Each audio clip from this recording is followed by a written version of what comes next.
Hi.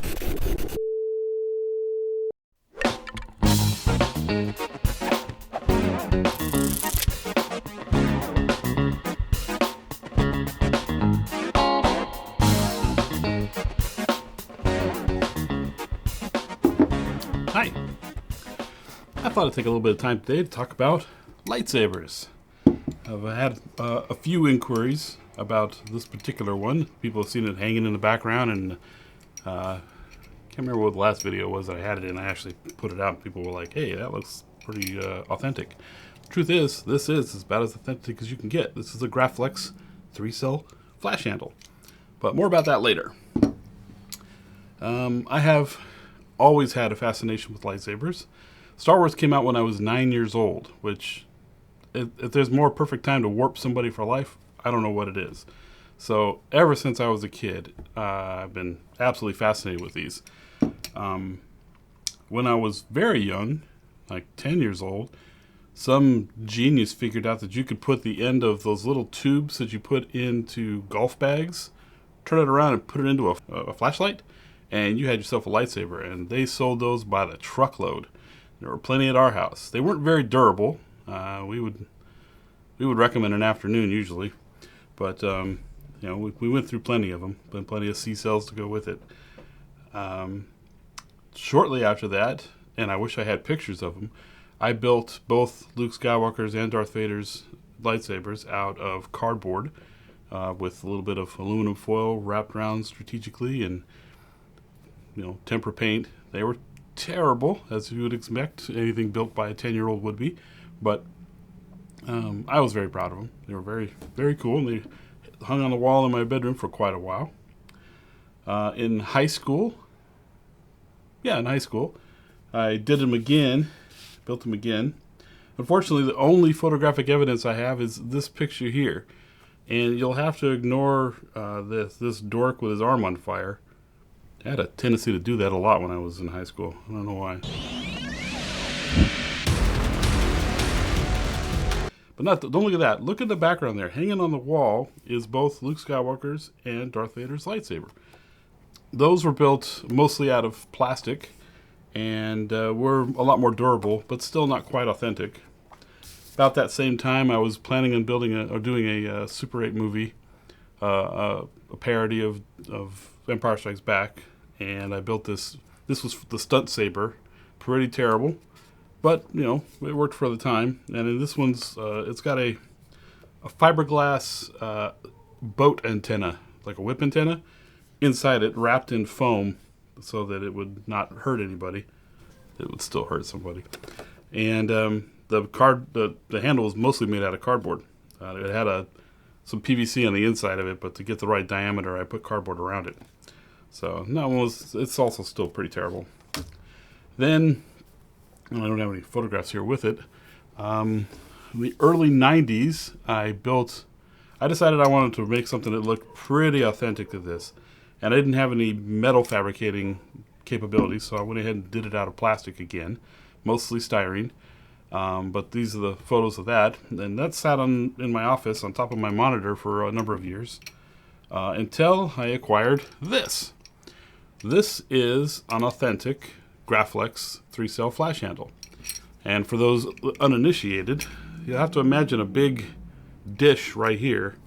And there was the button to make it go. It also fired you imagine the 1930s and 40s press cameras where they're, you see a Miss Monroe. That's the whole thing. That's what this was. And most of the props in Star Wars were actually found items. They would just go to junk shops and surplus places and just wherever they could find cool stuff, and they would cobble things together. And this is literally, there's a piece of tape right here that covers the Graflex logo.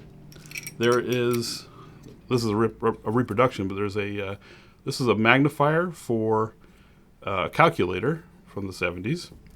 These were, I forgot what it's called, T-edging. I don't know. It's the stuff that goes on the edge of tables and cabinets and stuff. They just cut a few links of that, put it on there, add a D-ring to the back, and you got yourself a lightsaber. That's all they did to it. And Vader's is a similar situation. They didn't do much. They added some grips. They added a ring so they could hang it on their belt, and that was about it. They were just weird and strange looking enough that you could buy it as a futuristic prop. I'm sure all the photographers in the audience were going, hey, but that's what it is.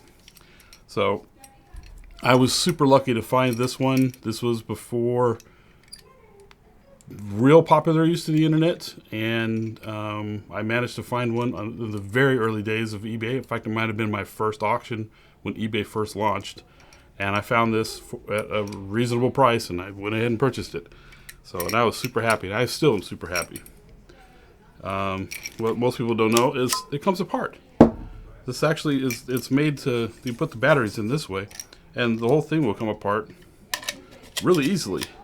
In fact, so easily that once I was making a short film with my son, and he was swinging it around, and the end just popped off.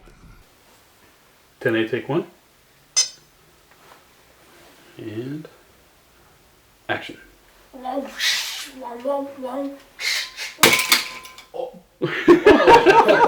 Good. He was horrified. I thought it was very funny. So that's that. I also have, well, I've got this, which is super fun. It's actually just a drink holder from, what was this? Rise of Skywalker. Yeah. But you could put up a drink, and you put a straw in there, and you got yourself a little thing to drink while you're watching the last chapter of the epic saga. And since then, it's been a bank at my house. It's a nice place to drop my loose change when I get home. So that's what sits at home on a wine cabinet. And I've got this Master Replicas lightsaber. Ooh, I hit the microphone. There's a microphone just out of frame here. So, of course I had to buy this when it came out. And it is surprisingly accurate. There's a little bit of scale difference here and there just to accommodate the things that need to go inside. It's a slightly bigger diameter. It's a slightly longer length, as you can see. But all done in the interest of making it functional. So this is a replica of the Empire Strikes Back version. So we've got the rivets in here to keep the T-grip from coming off, and it's got a piece of PCB in here, the edge of a card in there. That's what that is. But other than that, it's pretty much unchanged. But this is one of the finest things in my meager collection. I don't have a whole lot of cool props. I've made a few, but this one was just a purchase and a modification. I bought a little kit online that came with the grips, the D-ring, the magnifier, and a piece of tape. And it literally takes 20 minutes from start to finish, and you've got yourself an authentic lightsaber. If you can find a flash sale. Finding one, especially in this graded condition, is next to impossible anymore for any kind of reasonable amount of money. And even this wasn't all that reasonable, come to think of it, for what it actually was. But it is a cherished piece of my collection, and no, you can't have it. It's mine. So that's it. Thought I would talk about lightsabers today. See you later.